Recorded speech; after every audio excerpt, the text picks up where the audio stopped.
At the will reading, while everyone expected me to receive something meaningful, the lawyer looked me in the eye and coldly announced that I had inherited nothing more than a crumbling, run-down old house and a measly $10. Just 10, while the rest of the family sat in stunned, awkward silence. My entire family erupted in laughter, sneering at the $10 and run-down house I'd inherited from my grandfather. They called him a broke old fool, and me a pathetic waste of space. Oh, how quickly their smug smiles turned to ashen faces when a secret serial number on that $10 bill led me to a truth that shattered their world and brought my dad to his knees in pure, unadulterated fear. My name is Eli. Eli James Callahan. I'm 29, living in Harrisburg, Pennsylvania, a quiet city by the Susquehanna River. It's got this old world charm, cobblestone streets, red brick buildings, ancient oak trees, and that crisp autumn air. I work as an archivist at the local university library. It's not glamorous, and the pay is, well, it's enough. But I love it. I love how old books whisper forgotten stories, how history, especially the Cold War era, unfolds before me like some epic spy novel. But in my family's eyes, I'm a complete failure. Eli, still living off that pathetic salary? My cousin Jake always throws that at me, smirking like I'm some alien. To them, I'm the useless one, the only Callahan who didn't dive headfirst into the cutthroat world of business, chasing money and fame. My father, Thomas Callahan, is a hugely successful real estate entrepreneur, his company booming across Harrisburg. My uncle Dan, his younger brother, is his right-hand man, always in expensive suits, a polished smile plastered on his face. They live in a world of million-dollar deals, shiny cars, and lavish parties. And me? I'm just the guy in a worn-out sweater, driving an old car, preferring the dusty quiet of books to talk of stocks or property. Our family gatherings are always held in opulent rooms, sparkling chandeliers, expensive wine glasses clinking. My cousins, Jake, Emily, and Sarah, are constantly bragging about their European vacations, designer watches, or new apartments in the city center. Meanwhile, I'm usually the quiet one in the corner, pouring water, clearing plates, just listening. No one ever bothers to ask me a single question. Eli, what do you even do in that library all day? Organize books, ha! The job of the century. Emily once scoffed, and the whole table erupted in laughter. I just smiled, nodded, and kept clearing the table. I've gotten used to being pushed to the sidelines. But there was one place where I never felt like an outsider, my grandparents' old wooden house, tucked away in the suburbs near the Allegheny Forest. My grandfather, Walter Edmund Callahan, Grandpa Walt to me, was a tall man, though time had bent his back and turned his hair snow-white. His hands were gnarled, always holding an old book or a cup of black coffee. He lived in that house, filled with the smell of damp wood and memories, dressed in a threadbare sweater and a faded cap. My grandmother, Margaret, Grandma Maggie, was the kindest woman I've ever known, with a warm smile and eyes that always shone with patience. She'd often sit beside Grandpa, knitting or brewing tea. Together they were like an old painting, quiet, but brimming with life. My family barely paid attention to my grandparents. To them, Grandpa was just a poor old man stuck in the past, with nothing valuable except a crumbling wooden house and a few acres of land no one cared about. My father once said, bluntly at a party, "The old man's got nothing to leave behind. Don't expect anything. His whole life was just reading books and telling war stories." Uncle Dan smirked and added, "Such a waste of land. That place could fetch a few million if sold." My heart tightened hearing that. Grandpa never responded. He just sat quietly in the corner, staring out the window, as if living in a world none of us could understand. But to me, Grandpa was an entire world. Every weekend I'd drive my old car, bringing pastries or medicine, just to visit them. I loved sitting by the fireplace, listening to Grandpa tell stories of the past, tales of war, soldiers, and secrets he said were buried under the dust of time. His voice was low and deliberate, every word carving itself into my mind. He loved history, especially the Cold War, and I'd often bring him books about the CIA, KGB, or espionage operations I found in the library. "Eli, do you know?" he once said, his eyes lighting up. "This world is full of secrets. Some people live their entire lives, and no one ever knows what they did to change history." Grandma would sit nearby, smiling, chiming in. "Now don't confuse the boy with your stories." But I knew she was only pretending to scold him. She loved the way he told stories, and so did I. Those afternoons in that old wooden house, with the crackling firewood and the faint smell of baked goods, made me feel like I belonged. I didn't need an expensive car or my family's approval. I just needed Grandpa to be healthy, Grandma to keep smiling, and their warm stories on those cold winter days. Not everyone in my family treated me coldly, though. My mother, Susan, was the only one who never mocked me. She's a quiet woman with light brown hair always tied in a bun, and sad eyes. In the Callahan family, she's like a shadow, always overshadowed by my father and Uncle Dan.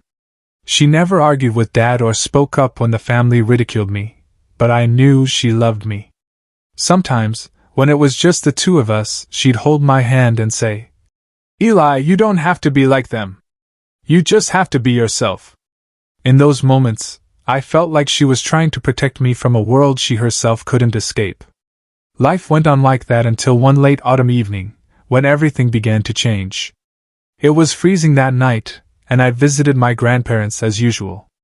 Grandpa was sitting by the fireplace, holding an old book, but his eyes were different. He looked at me, not with his usual smile, but with a deep, searching gaze, as if he were trying to read my thoughts. Grandma had gone to bed early, leaving just the two of us with the crackling fire. "Eli," he suddenly said, his voice low and serious. "If there's a secret that could change the way you see this entire family, would you want to know?" I looked up, surprised. Grandpa often told stories, but he'd never said anything this serious before. I laughed, trying to lighten the mood. "Grandpa, are you telling spy stories again? I know you love that stuff." But he didn't smile. His eyes, under the flickering firelight, gleamed strangely, as if he were looking through me to a place I couldn't see. "I'm not joking, Eli," he said, his voice soft but firm. "There are things I've kept hidden my whole life. But maybe the time for you to know everything is coming." A chill ran down my spine, not from the autumn cold, but from his voice. I wanted to ask more, but he just shook his head and placed a hand on my shoulder. "You're the only one I trust, Eli. Remember that?" That night, as I drove home, I couldn't stop thinking about his words. A secret? Something that could change how I see the family? I told myself he was just getting old, maybe talking nonsense. But deep down, I knew Grandpa never said anything without a reason. And that look in his eyes, it wasn't the look of a confused old man. It was the look of someone preparing to entrust something monumental. Autumn in Harrisburg passed quickly, golden leaves blanketing the narrow roads leading to my grandparents' house. But along with the season, my grandfather's health began to decline. One day, when I arrived, I found him sitting by the fireplace, breathing heavily, his face paler than usual. My grandmother, with her silver hair neatly tied back and her trembling hands, was brewing a cup of tea for him. "He's been coughing all week," she said, her voice laced with worry, trying to stay calm. "The doctor says it's pneumonia, but he refuses to go to the hospital. He insists on staying here." I looked at Grandpa. The man who was once tall and strong, now worn down by time. The threadbare sweater he wore seemed looser on his frame, and his eyes, though still bright, carried a hint of exhaustion. I knelt beside his chair, taking his hand. "Grandpa, you have to see a doctor." "I'll take you," I said, trying to keep my voice steady. He shook his head, giving me a faint smile. "Eli, I'm old. I don't need a hospital. I just need to be here, with your grandmother and with you." He squeezed my hand lightly, and I felt the warmth of his gnarled hand, though it had grown much weaker. I wanted to argue, to convince him, but his eyes silenced me. They weren't the eyes of someone giving up, but of someone quietly accepting the inevitable. From that day on, I visited my grandparents more often, sometimes taking entire days off work to stay overnight. I brought medicine, cooked soup, and helped Grandma clean the wooden house. On those nights, I would sit by Grandpa, listening to his stories, but they were no longer about wars or spies. He began talking about his life, his youth, and distant journeys he never described in detail. "Eli, have you ever thought that a person could live two lives?" he asked one evening as the firelight cast flickering shadows across his face. "Two lives?" I repeated, unsure of what he meant. He nodded, staring into the flames. "One life that everyone sees, and another that only the person themselves knows. Some things have to be buried deep because if they're revealed, they could destroy everything." His words sent a chill through me. I wanted to ask more, but Grandma walked in carrying a tray of freshly baked cookies, and he shifted to talking about her baking. I smiled, but inside, his words were like a stone dropped into a still lake, creating ripples that wouldn't stop. While I tried to care for Grandpa, the rest of my family seemed indifferent. My father, Thomas, was busy with new real estate deals, frequently flying to New York or Chicago to meet partners. Uncle Dan was constantly in the local papers, boasting about their company's latest purchase of a large plot of land in downtown Harrisburg. My cousins, as usual, were caught up in their lavish parties, exotic trips, and new cars. That Thanksgiving, not one of them visited my grandparents. My father called, offering a few cursory words. "Is your grandpa okay? I'm swamped, but maybe I'll stop by next week." But the next week, he didn't come. Uncle Dan sent an expensive gift basket with imported wine and cheese, but not a single word of concern. My cousins didn't even bother to call. Only my mother and I visited my grandparents for the holiday. Mom brought a roasted turkey, and I brought a box of ginger cookies that Grandma loved. We sat around the old wooden table in their small kitchen, eating and talking. Grandpa coughed more than usual, but he still managed to smile and tell stories about Thanksgivings when Dad and Uncle Dan were kids. "Back then, those two boys would fight over the biggest slice of pumpkin pie," he said, his eyes distant. I looked at Mom, who gave a sad smile. I knew she felt the loneliness of my grandparents too, but she said nothing. My mother was always like that, as if she'd learned to accept her place in the Callahan family. In the months that followed, Grandpa's health grew worse. The pneumonia didn't improve, and the doctor warned that he might not make it through the winter. I started staying at their house more often, sometimes sleeping on the old armchair in the living room. Grandma, though frail herself, cared for him with a love I'd never seen in anyone else. She stayed up at night to place warm cloths on his forehead, brewed ginger tea, and reminded him to take his medicine. But I saw the fear in her eyes, though she tried to hide it. She knew he was slipping away from us. One night, when Grandpa's coughing kept him awake, I sat by his bedside, holding his hand. Their bedroom was small, with an old wooden bed and a window overlooking the Allegheny forest. Moonlight streamed through the glass, casting a silvery glow over his face. He looked at me, his eyes clouded by illness, but still sharp. "Eli," he whispered, his voice weak but clear. "Don't trust what you see on the surface. When I'm gone, go to that place." "What place, Grandpa?" I asked, my heart pounding. This was the second time he'd said something cryptic, and I couldn't pretend it was just the ramblings of a sick old man. He squeezed my hand stronger than I thought he could. "You'll know," he said. "Just remember, you're the only one I trust. Don't let them blind you." I wanted to press him further, but he broke into a long coughing fit, and Grandma hurried in with a glass of warm water. She looked at me, her eyes saying, "Don't push him." I nodded, but inside, his words were like a small flame, smoldering and impossible to extinguish. In the days that followed, I began noticing small details I hadn't before. Once, while helping Grandma clean, I spotted an old wooden box in the corner of the living room, locked with a small padlock. "What's this, Grandma?" I asked. She only smiled and shook her head. "It's your grandfather's," she said. "To leave it alone." I didn't press further, but I couldn't forget the image of that box, its surface scratched as if it had traveled through decades of history. Grandpa's final days passed quietly. He didn't talk much anymore, but every time I visited, he would hold my hand as if trying to pass on some invisible strength. Grandma stayed by his side, never leaving him, though I could see she was growing more haggard. My family, as usual, remained absent.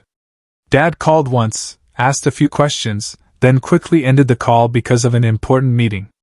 And then the fateful night came. As I sat by his side, Grandpa opened his eyes and looked at me one last time. "Eli," he whispered, his voice so faint I had to lean close to hear. "I'm proud of you." Those were his final words to me. The next morning, he passed away as quietly as he had lived. I sat by his bed, holding his hand, feeling the last of his warmth fade from his body. Grandma stood beside me, not crying, only gently stroking his hair. I knew she was in pain, but she was stronger than I'd ever imagined. "Your grandfather lived a long life, Eli," she said, her voice trembling. "And he loved you more than anyone." I nodded, tears streaming down my face. But amidst the grief, Grandpa's words echoed in my mind. "Don't trust what you see on the surface. When I'm gone, go to that place." I knew my journey was only just beginning. My grandfather's funeral took place on a cold, drizzly day in Harrisburg. The sky was gray, and tiny raindrops streaked down the windows of the funeral home, as if the world itself was weeping for him. The room was simply decorated, an oak coffin placed amidst white floral wreaths. I stood in a corner, wearing an old black suit my mother had found in my closet. It was slightly tight at the shoulders, but I didn't care. My mind was still immersed in memories of Grandpa, his warm, low voice, his sharp eyes, and the cryptic words I still couldn't decipher. As expected, my family showed up in full force. My father, Thomas Callahan, stood in the front row, his sleek black suit impeccable, his face stern but unable to hide a hint of impatience. Uncle Dan, with his neatly combed hair and expensive silk ties, stood beside him, whispering something to a stranger in a gray suit.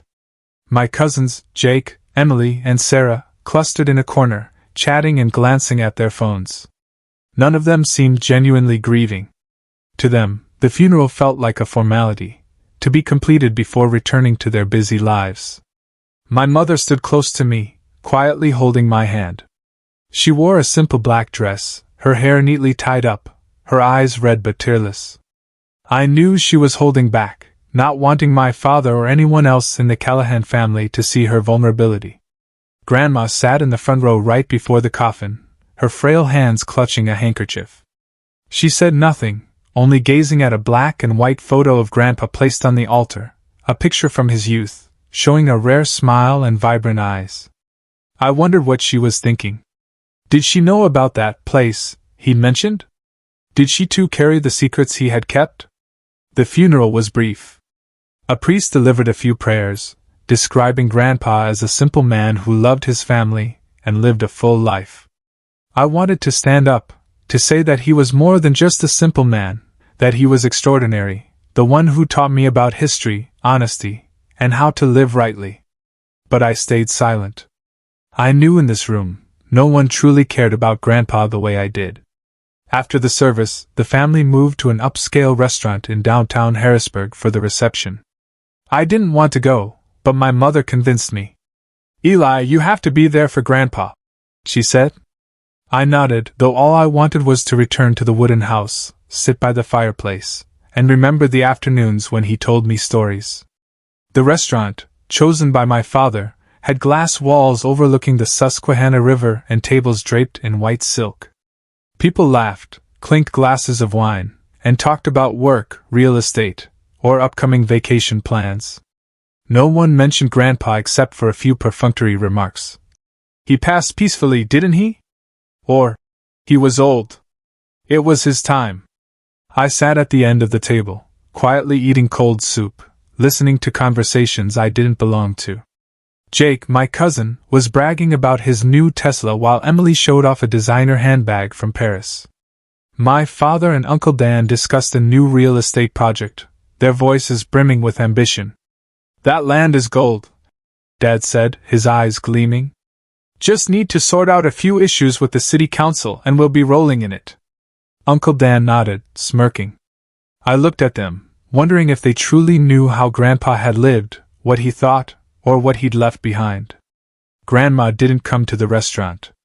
She said she wanted to stay at the funeral home for a while before returning to the wooden house.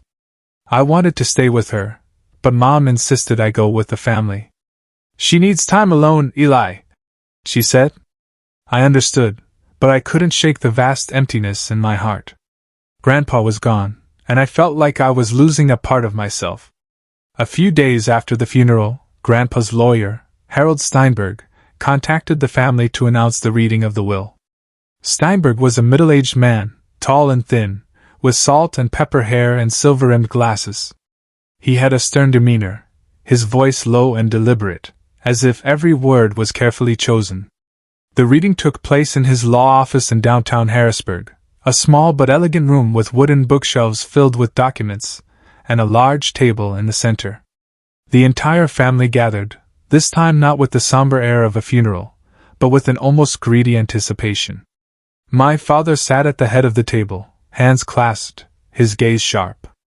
Uncle Dan sat beside him, constantly checking his watch as if he had more important things to do. Jake, Emily, and Sarah whispered to each other, giggling as if waiting to open Christmas presents. My mother sat next to me, silent as always, her hands clasped tightly in her lap. Grandma wasn't there. She said she didn't want to hear the will, that she trusted Grandpa had done what was right. I sat at the corner of the table, feeling more out of place than ever. I didn't expect anything from the will. I knew Grandpa wasn't wealthy, at least not in the way my family defined wealth. The wooden house, a few acres of land in the suburbs, and his old books. That's all I thought he had. But deep down, I hoped he'd left me something. Not money, but a sign, an answer to the cryptic words he'd spoken. Steinberg began reading the will, his voice steady and clear. Grandpa divided his assets into small portions for his children and grandchildren. A bit of savings for Dad, Uncle Dan, and other relatives, a few keepsakes for my cousins. No one in the room seemed satisfied. "That's it," Jake muttered, loud enough for me to hear. Emily crossed her arms, pouting. My father frowned, and Uncle Dan shook his head, as if they'd expected some hidden treasure. Then Steinberg looked at me, adjusted his glasses, and continued. "To my grandson, Elliot James Callahan, I leave the old property number 1417, and $10. The room fell silent for a moment, before erupting in laughter. Jake was the first to burst out, pointing at me. "Old property number 1417? What's that? A pile of moldy books." Emily giggled, covering her mouth as if trying to hold it in. $10? The old man sure knew how to joke, Sarah said, her voice dripping with sarcasm. My father didn't laugh, but his eyes held a look of contempt, as if he thought I was a joke. Uncle Dan smirked, muttering something to Dad that I couldn't hear. I sat there, feeling the ground beneath me give way. I didn't care about money, but I couldn't understand why Grandpa would leave me something so seemingly meaningless. Old property number 1417. $10. I looked at Steinberg, hoping for an explanation, but he only nodded at me, his expression stern, but revealing nothing more. "That's it?" my father asked, his voice cold. "Nothing else?" Steinberg shook his head. "That's the entirety of the will. If there are no questions, I'll conclude the meeting." The family stood, the sound of chairs scraping against the wooden floor grating in my ears. Jake clapped me on the shoulder, laughing loudly. "Congrats, Eli. Now you're the proud owner of $10 and a pile of junk." Emily and Sarah laughed along while my father gave me a single glance before leaving with Uncle Dan. My mother squeezed my hand under the table, but said nothing. I left the law office feeling empty. The rain still fell outside, soaking my coat as I stepped onto the street. I wasn't angry at Grandpa. I could never be angry with him. But I was confused, disappointed, and above all, I felt like I'd missed something crucial. His words, "Don't trust what you see on the surface," echoed in my mind like a puzzle without an answer. That evening, I drove to my grandparents' wooden house. Grandma was sitting by the fireplace, knitting, the firelight casting patches of light and shadow on her face. She looked at me, offering a faint smile. "Eli, why are you here so late?" I sat down beside her and recounted the will, reading, my voice heavy. "I don't care about money, Grandma, but why would he leave me something so meaningless? Old property number 1417. $10. I don't understand." She stopped knitting, placing her frail hands on mine. "Eli," she said, her voice soft but firm. "Your grandfather never did anything without a reason. If he chose you, there's a purpose." She stood, went to the bedroom, and returned with a small, tarnished brass key. She placed it in my hand. "Your grandfather once said the answers are there. Go to the old house, Eli. You'll find what he wanted you to know." I looked at the key, the cold metal sending a chill through my palm. My heart beat faster. "The old house?" I asked. "You mean property number 1417? She nodded, her eyes holding a secret she couldn't voice. "You'll know when you get there," she said, echoing Grandpa's words. "Trust him, Eli, and trust yourself." I left the wooden house that night, the key heavy in my pocket. The rain had stopped, but the cold wind still rustled through the oak trees, whispering something I couldn't yet understand. I knew I couldn't stop. Grandpa had left me a puzzle, and I had to find the solution. The days following the reading of the will left me feeling like a ghost. My job at the Harrisburg University Library, where I once found peace among old books, now only made me restless. I sorted documents, entered data, and answered students' questions, but my mind kept drifting back to the brass key Grandma had given me and the strange $10 bill in my wallet. I had turned that bill over dozens of times, staring at Benjamin Franklin's face, examining every detail, but it was just an old, slightly crumpled piece of currency with nothing remarkable about it. Or was there? Grandma's words echoed in my head. "Your grandfather never did anything without a reason. The answers are there." But where was there? And what was? Old property number 1417. That weekend I decided to dig deeper. I called Grandma, asking if she knew anything about old property number 1417.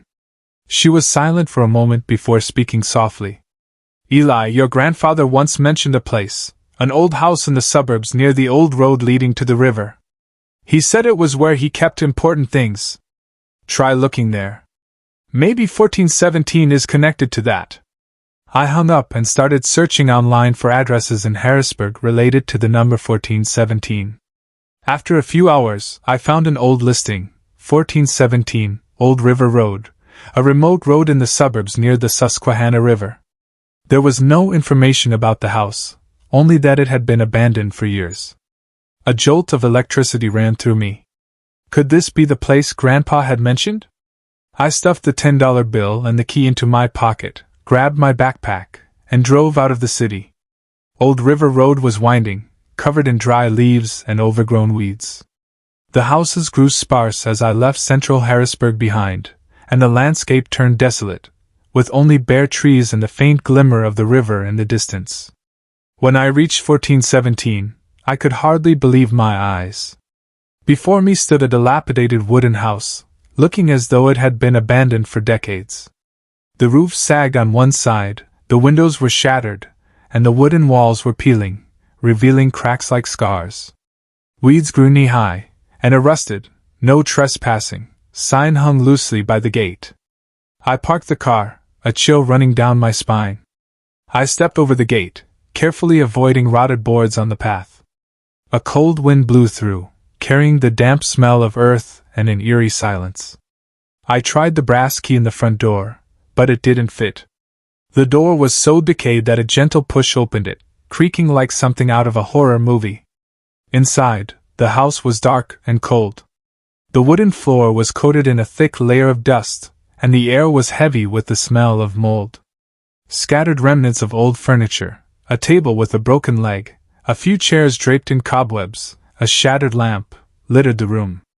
I turned on my phone's flashlight, illuminating every corner. The house was small, with a living room, a tiny kitchen, and a hallway leading to 2 bedrooms. I checked each room, tapped on walls, lifted tattered rugs, hoping for a clue, but there was nothing. Just dust and silence. I began to wonder if I was chasing an illusion.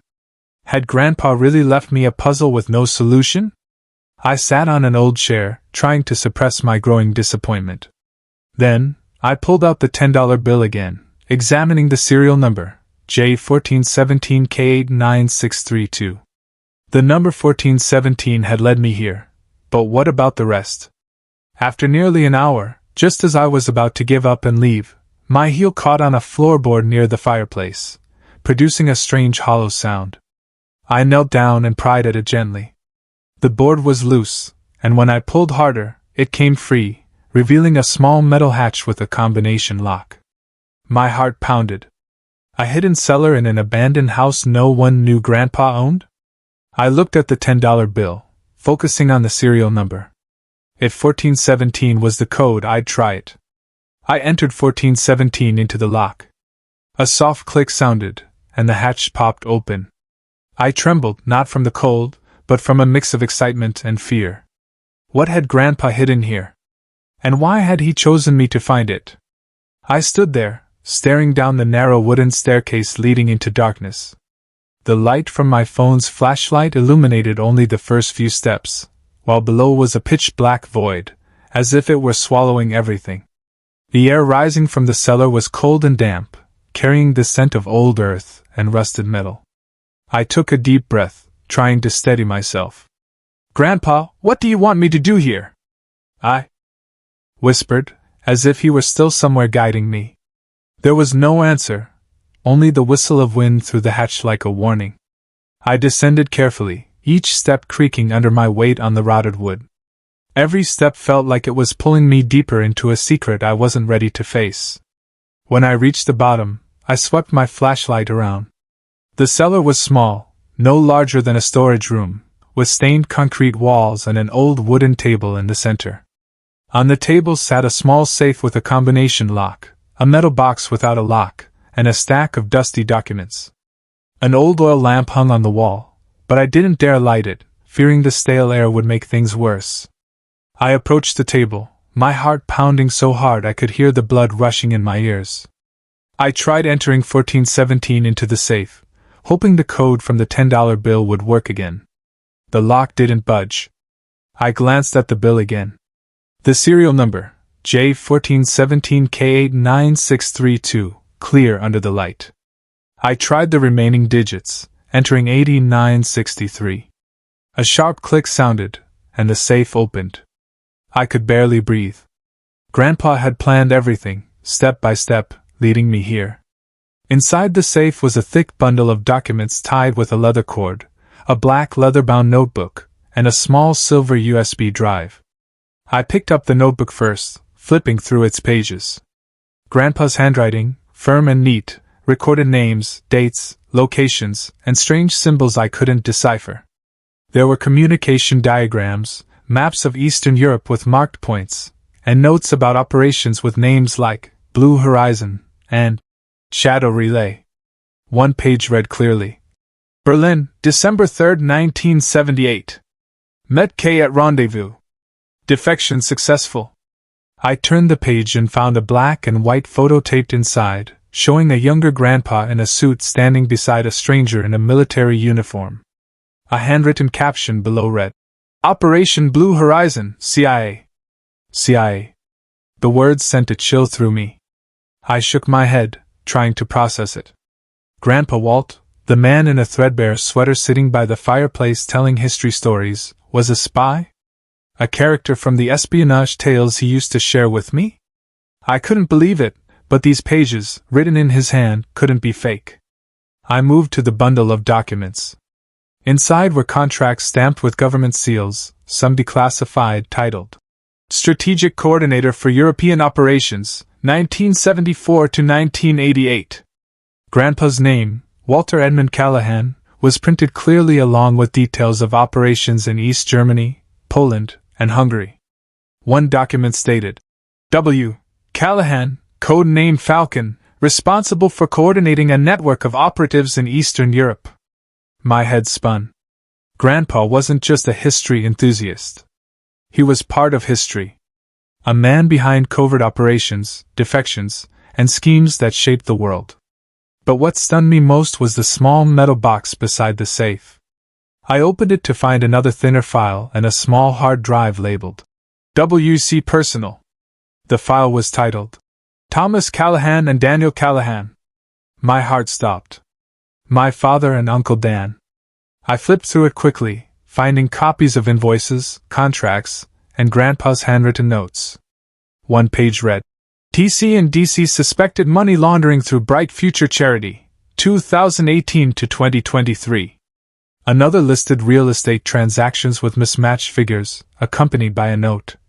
Links to state officials, fraudulent contracts. There were even copies of emails between Dad and Uncle Dan discussing a plan to transfer funds through offshore accounts. I sank to the cellar floor, my hands trembling. Grandpa had been watching Dad and Uncle Dan. He knew they were doing something wrong. I kept flipping and found a carefully folded handwritten letter in Grandpa's script. I opened it and read each line. Eli, if you're reading this letter, it means you found the seller. I'm sorry for placing this burden on your shoulders. But you're the only one I trust. I've lived two lives. One is the man the family knew, and one the world could never know. But the most painful thing isn't the secrets I kept from the war, but what I discovered about my two sons. I've been watching Thomas and Daniel for years. Ever since I suspected their company was involved in shady activities, I found evidence of money laundering, collusion with officials, and a fake charity to hide illegal profits. I wrote a report intending to send it to the authorities, but I couldn't. They're my sons, Eli. I didn't want them in prison. Didn't want the family torn apart. But I also couldn't let their crimes continue. I leave this decision to you. On the hard drive, you'll find a video I recorded explaining everything. If you think they still have a chance to turn back, give them that chance. But if they choose the wrong path, do the right thing, Eli. Be strong, as I've always believed you could be. I'm proud of you. Grandpa Walt. Tears fell onto the paper, smudging a corner of the ink. Grandpa had carried this burden alone his entire life. He knew my father and uncle had gone astray, but he couldn't bring himself to destroy them. Instead, he passed it to me. A burden, but also a trust. I wiped my tears and picked up the hard drive. I needed to watch that video, to hear Grandpa's voice explain it all. As I climbed the stairs, I felt like I was no longer the Eli from a few hours ago. This seller had changed everything. Grandpa wasn't just a simple man. He was a spy, a silent hero, and he knew about my father's and uncle's crimes. But he was also a father, unable to destroy his own sons. And now he'd entrusted that responsibility to me. I left the abandoned house at 1417 Old River Road in the dark, my backpack heavy on my shoulders. The letter, notebook, and hard drive from Grandpa were tucked inside, but they felt like stones pressing against my chest. Even so, I needed to verify what I had found. I needed someone who understood history, the Cold War, to help me comprehend who Grandpa truly was. The next morning, I drove to the university library where I worked. I knew one person who could help, Dr. Leonard Brooks, a history professor specializing in the Cold War. He was a man in his 60s, with disheveled silver hair and round glasses that always slid down his nose. I had met him a few times when he came to the library for research materials, and we had talked about espionage operations, the KGB, the CIA, and the secrets of the 20th century. If anyone could make sense of the documents from the cellar, it was Dr. Brooks. I brought the leather-bound notebook and a few photos from the cellar, carefully wrapped in a cloth to avoid damage. I didn't bring all the documents, fearing that if someone discovered them, I might be in trouble. When I stepped into Dr. Brooks's office, I found him seated among stacks of books and papers, a quill pen in hand like a scholar from a bygone era. He looked up and smiled when he saw me. Eli, what a surprise to see you here. How can I help you? I hesitated, placing the notebook and photos on his desk.